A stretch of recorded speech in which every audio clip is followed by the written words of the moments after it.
Hello friends, आज की चर्चा शुरू करते हैं निफ्टी के साथ। निफ्टी आज नई ऊंचाइयों पर जाकर घूम कर आया है। घूम कर इसलिए आया है कि ऊपर के लेवल पर आज सस्टेन नहीं कर पाया। और सस्टेन क्यों नहीं कर पाया ये तो बात हम करेंगे, लेकिन आज उससे बड़ा जो मामला है वो है सेंसेक्स का। सेंसेक्स ने आज 50,000 का लेवल तोड़ दिया। हालांकि 50,000 के नीचे स्लिप हो गया लास्ट के आधे पौने घंटे के अंदर। और यहाँ पर जो पूरा दारोमदार था वो था बैंक निफ्टी स्टॉक्स के अंदर। और बैंक निफ्टी स्टॉक्स के अंदर देखिएगा प्रेशर जो है वो देखने के लिए मिला। हालांकि बैंक निफ्टी ने भी आज नए हाई जो है लगाए, लाइफ टाइम हाई जो है टच किए, लेकिन उनके बावजूद भी जो है बैंकिंग स्टॉक्स के अंदर जो असेट्स क्वालिटी के जो कंसर्न्स हैं वो मार्केट अब जो है उसको रिएक्ट कर रही है। और दिन में जब बंधन बैंक के रिजल्ट आए तो बंधन बैंक की जो असेट्स क्वालिटी है वो डिटोरिएट होती हुई नजर आई, जिसकी वजह से बंधन बैंक के शेयर्स में भी काफ़ी बड़ी गिरावट आई। और इसके साथ साथ जो सबसे खास बात ये थी कि मार्केट का भी रुख बदलता हुआ जो है नज़र आया। हालांकि लास्ट के 15 मिनट में रिकवरी हुई। आज वीकली एक्सपायरी थी एक्सचेंज के द्वारा जो है इंडेक्स के अंदर, तो उस एक्सपायरी की वजह से भी हो सकता है कि सौदे नीचे की तरफ बने हो तो वो प्रॉफिट बुक करने के लिए आए हों। लेकिन जिस तरीके से बियर्स ने लास्ट में जो कंट्रोल संभाला मार्केट के अंदर, वो एकदम अचानक आने वाली जो है इंसिडेंस था। जिस तरीके से मैं आपके साथ बात करता हूँ कि वो भालू आता है, एक बार एक्शन लेता है, तहस नहस करके चला जाता है। तो ये जो सारा एक्शन था ये केवल और केवल जो सेलिंग है जो आप स्क्रीन पर देख रहे हैं, ये केवल और केवल करीबन 5 से 7 मिनट की रही होगी। 5 से 7 मिनट में हैवी वॉल्यूम के साथ सेलिंग हुई और बैंक निफ्टी को जो है ऊपर से करीबन 500 पॉइंट की जो है करेक्शन जो है आपको देखने के लिए मिली। और ये समय था 3 बजे के आसपास का, जब बैंक निफ्टी ने 30,000 का लेवल भी 32,000 का लेवल भी जो है तोड़ दिया था। हालांकि वहां से जो है तुरंत बाउंस बैक जो है कर गया। मार्केट में क्या लाइमलाइट में है? मार्केट में लाइमलाइट में था टाटा मोटर्स। आज भी बजाज फाइनेंस के रिजल्ट अच्छे नहीं थे, लेकिन फिर भी जो है काफ़ी अच्छा रिएक्ट कर रहा था। आज 5200 से ऊपर जो है काफ़ी देर ट्रेड भी किया।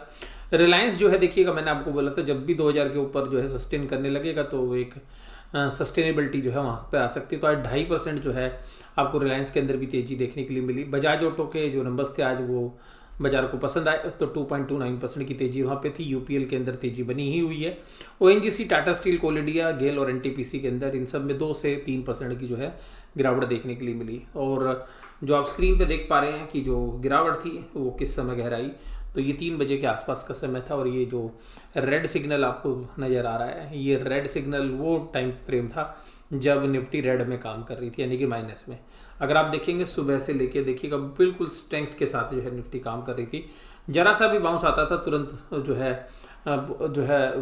जरा सी गिरावट आती थी तुरंत बाउंस बैक आ जाता था।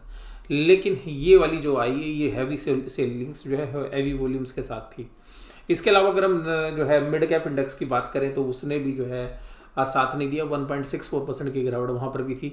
बैंक निफ्टी 1.1% की गिरावट थी। यानी कि ब्रॉडर मार्केट में भी आज आउटलुक जो है सुबह तो बेहतर था, लेकिन शाम होते होते जो है एडवांस डिक्लाइन रेशियो भी जो है बियर्स के फेवर में जाती हुई नजर आई। कहाँ पर थी तेजी? Tata motor 6.38%, Bajaj finance 2.66%।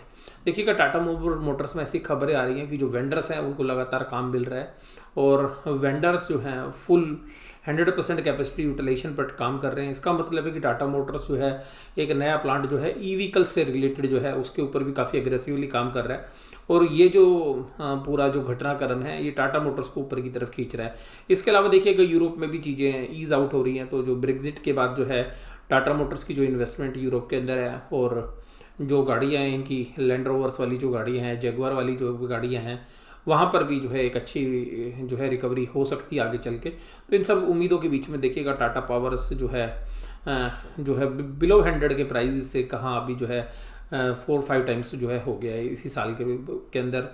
अगर हम बात करें फाइनेंशियल ईयर की मैं बात कर रहा हूँ। रिलायंस हाई देखिएगा 2.55%, बजाज ऑटो के अंदर 2.29, यूपीएल जो है तेज था। आइसर मोटर में भी तेजी हो गई। एशियन पेंट्स देखिएगा, जब इंडिगो की इतनी ऊपर की वैल्यूशन है तो पेंट्स कंपनी में इंटरेस्ट क्यों नहीं होना चाहिए। और कल मैंने आपके साथ बात भी की थी कि अकोजो नोबल में भी और कैंसई नेरोलैक में भी, और जो भी हमारे पास जो रिलेशन में हमारे क्लाइंट हैं या जो हमारे फ्रेंड सर्कल है उनको भी हमने यही बोला है कि देखिएगा अगर इस तरीके से मार्केट ऊपर रहती है और इंडिगो को जिस तरीके का रिस्पॉन्स मिल रहा है उसके हिसाब से अगर उसको जो प्रीमियम की बात हो रही है ग्रे मार्केट के अंदर, तो कैंसई नेरोलैक के में तो बहुत अच्छी जो है तेजी आपको देखने के लिए आगे चल के मिल सकती है, या अकोजो नोबल में। और एशियन पेंट्स से भी महंगी वैल्यूएशन पर अगर इंडिगो आ रहा है तो एशियन पेंट्स में तो लाजमी है कि ऊपर की तेजी होनी चाहिए। गिरावट कहाँ पे थी? ओएनजीसी में 3.34%, टाटा स्टील 2.95, कोल इंडिया 2.61, गेल, एनटीपीसी यानी कि जो सरकारी क्षेत्र की जो कंपनी है जो बुल रैली के लास्ट लेग में बढ़ती हैं वो जो है वहाँ पे करेक्ट होनी जो है शुरू हो गई हैं।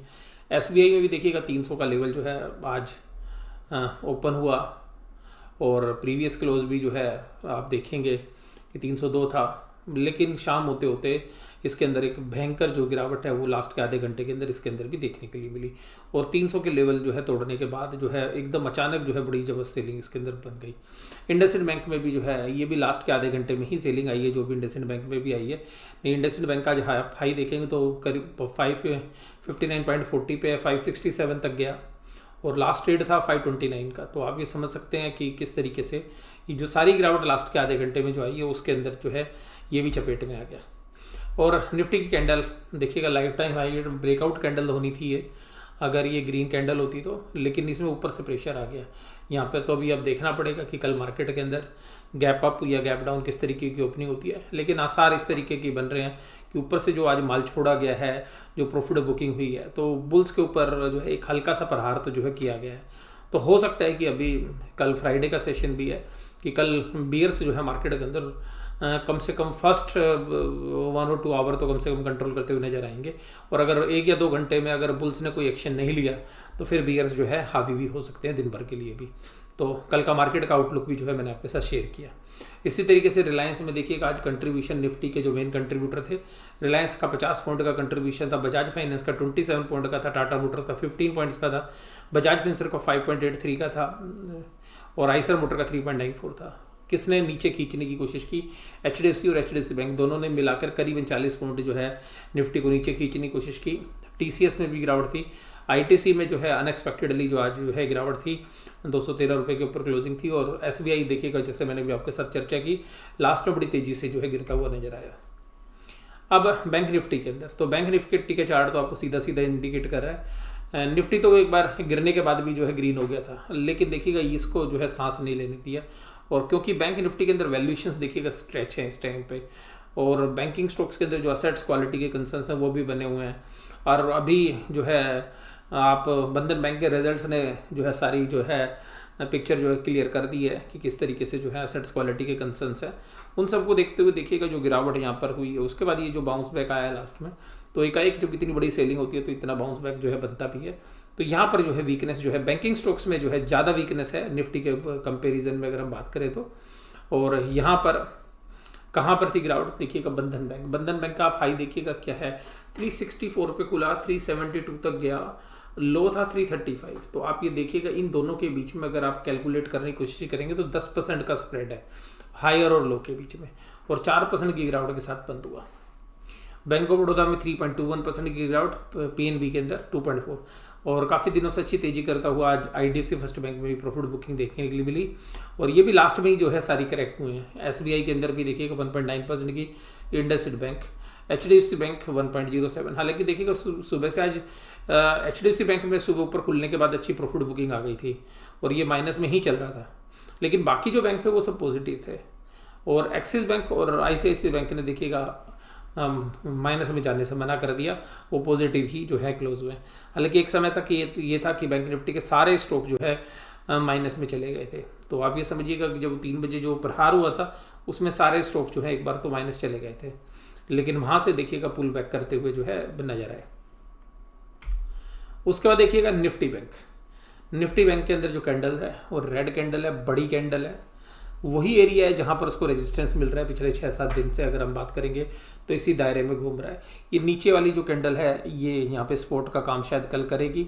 ऊपर देखिएगा वही रेजिस्टेंस जो है आप जो आज के हाई हैं वहीं पर जो है रेजिस्टेंस आपको मिलेंगे। तो आज का जो हाई है वो 32842 है, तो वहीं पर आपको रेजिस्टेंस जो है मिलते हुए नजर आएंगे। और मैं जैसा आपके साथ बोल रहा हूँ कि बैंक निफ्टी में आज जो है ज़्यादा वीकनेस देखने के लिए मिली एज़ कम्पेयर टू निफ्टी। और HDFC बैंक की जो है वास्तव में गिरावट का मुख्य कारण था। बैंक निफ्टी में मुख्य कमजोरी भी HDFC बैंक की वजह से थी। फिर SBI, कोटक महिंद्रा और बंधन बैंक ने भी साथ दे दिया, इंडसइंड बैंक का भी साथ था, और 2 बैंकों ने जो है संभाल रखा था, ICICI बैंक और एक्सिस बैंक ने। कल का हैवेल्स इंडिया मैंने आपके साथ शेयर किया था, मैंने कहा था बहुत बेहतरीन रिजल्ट्स हैं, एक अच्छी परफॉर्मेंस देखने के लिए मिल सकती है आज। और आज ये शेयर जो है 10% से ज़्यादा की तेज़ी के साथ काम करता हुआ नजर आया। तो मेरे भी फ्रेंड सर्कल के अंदर जो लोग थे, जो हमारे क्लाइंट्स थे, उनको हमने सेम जो है बात आपके साथ की थी वही की थी, और यही हमने कहा था कि 1030 से लेके 1060 के बीच में जो है बाइंग बनती है। तो आज का जो लो है वो आप देखिएगा 1052 है, तो बहुत लोगों को तो माल मिला ही नहीं, जिन लोगों को मिला वो काफ़ी अच्छे प्रॉफिट में थे। और आज का जो हाई है वो आप देखेंगे तो आज इसने जो है 52 वीक हाई भी लगाए हैं 1147 के, लेकिन मार्केट में शाम को जब करेक्शन हुई तो उस करेक्शन के अंदर 10 रुपये के आसपास की गिरावट इसके अंदर भी ऊपरी लेवल से देखने के लिए मिली। और रिजल्ट्स इस तरीके के हैं कि अगर मार्केट रैली करती हुई, अभी अगर इंडेक्स रैली करता हुआ नजर आएगा तो ये इसमें अभी भी जो है 4 से 5% की गुंजाइश है। हो सकता है कि 1200 रुपये के आसपास तक भी आपको ट्रेड करता हुआ नजर आए, और अगले क्वार्टर के जब रिजल्ट्स आएंगे तो तब तक मुझे लगता है कि 1200 रुपये के लेवल एक बार ये टच कर सकता है। इसके अलावा देखिएगा, कंपेयर करें अगर निफ्टी के एडवांस डिक्लाइन रेशियो की, तो ये थे देखिएगा एडवांस, ठीक है जी, माउंट एवरेस्ट पे बैठे हुए थे और माउंट एवरेस्ट से नीचे आ गए शाम तक, और ये देखिएगा ज़मीन में गिरे हुए थे, डिक्लाइन तो कोई कर ही नहीं रहा था, और शाम तक डिक्लाइन करने वाले 1238 हो गए। तो जहाँ पर सुबह एडवांस खड़े थे वहाँ पे डिक्लाइन वाले पहुँच गए, तो उल्टा हो गया। और यहाँ पर हमें स्कूल के अंदर जो ज्योमेट्री पढ़ते थे वो याद आ रही है कि किस तरीके से 2 लाइन्स आपस में एक दूसरे को काटती थी, इंटरसेक्ट करती थी, तो वो चीज़ें आज जो है साफ साफ जो है इंडेक्स में भी देखने के लिए मिली। इसके बाद पुट कॉल रेशियो देखिएगा जी, बुल्स के फेवर में नज़र आ रही है। अगर पुट कॉल रेशियोज़ की बात करें तो निफ्टी, फाइनेंशियल निफ्टी और बैंक निफ्टी सभी जगह जो है आपको फेवर जो है वो सीधा सीधा कहाँ पर नज़र आ रहा है, वो सीधा सीधा निफ्टी के और बैंक निफ्टी की बात करें, कहीं पर ही बात करें, बुल्स के फेवर में है डेटा तो। और डेटा तो अभी यही कह रहा, पुट कॉल रेशियो का डेटा तो इतना नीचे आ गया कि इसका मतलब है कि बुल्स एग्रेसिव हो सकते हैं। अब डेटा क्या है FIs के, FIs ने आज फिर लगातार जो है बाइंग करते हुए नजर आए। देखिएगा रोज बाइंग कर रहे हैं, तो आज ही बाइंग थी, और DIs की थोड़ी सेलिंग बढ़ती हुई नजर आई। इंडेक्स के अंदर FIs ने आज बाइंग की और इंडेक्स ऑप्शंस में भी बाइंग की, लेकिन ऑप्शन से ज़्यादा कुछ नहीं पता चलता। इसका मतलब इंडेक्स को खरीद रहे हैं और फ्यूचर्स, स्टॉक फ्यूचर्स को सेल कर रहे हैं। तो अभी ऐसा कोई भी बड़ा एक्शंस जो है देखने के लिए नहीं मिला है, बट ऐसा हो सकता है कि अगर स्टॉक फ्यूचर्स में सेलिंग अगर एग्रेसिवली हो गई तो जो है मार्केट फिर नीचे आ सकती है। तो ऐसा भी लग रहा है कि जैसे FIs ने हैजिंग की हो, कि लॉन्ग कर दिए इंडेक्स में और फ्यूचर्स में जो स्टॉक्स के अंदर सेलिंग कर दी। तो इंडेक्स को जब वो बाय करते हैं तो उसका मेन रीज़न ये भी निकलता है कि अगर आगे चल के स्टॉक्स में सेलिंग आती है और इंडेक्स के अंदर जो है ऊपर की पोजीशंस जा सकती है, तो इसका मतलब अपनी पोजीशन को हैज कर रहे हैं, यानी कि इंडेक्स में वो लॉन्ग है और स्टॉक्स में, स्टॉक फ्यूचर्स में वो शॉर्ट्स हैं। तो स्टॉक्स फ्यूचर्स में तो आपने देखा सेलिंग भी जो है पिछले 6-7 दिन में से 5-6 दिन जो है वो सेल के डेटा ही हैं वहाँ पर। तो स्टॉक के अंदर वो अभी धीरे धीरे करके जो है माल बेच रहे हैं। यहाँ पर इस पूरे एनालिसिस में कल का आउटलुक क्या है, कल का आउटलुक ये है कि मार्केट कल वोलेटाइल जो है रह सकती है। लास्ट दिन भी है, अब कल के बाद फिर 26 जनवरी की छुट्टी है, तो एक दिन कम है नेक्स्ट वीक में, तो वोलेटिलिटी के लिए 5 दिन है। पोजीशंस रोल ओवर होंगी और लास्ट के दिन वोलेटाइल वाले रहते हैं। अगर पोजीशन फरवरी में लॉन्ग की साइड नहीं बिल्डअप हुई तो फिर एक ऊपर की प्रॉफिट बुकिंग जो है, क्योंकि बुल्स काफ़ी अच्छे प्रॉफिट पे हैं, तो थोड़ा प्रॉफिट बुक कर सकते हैं और नीचे जो है सांस लेने के लिए एक बार मार्केट नीचे आ सकती है। इस बात से भी इनकार नहीं किया जा सकता। आपको ये एनालिसिस कैसा लगा जरूर से ज़रूर मुझे आप बताइएगा, और वीडियो इसी तरीके से देखते रहिएगा। वीडियो देखने के लिए धन्यवाद। Thank you very much.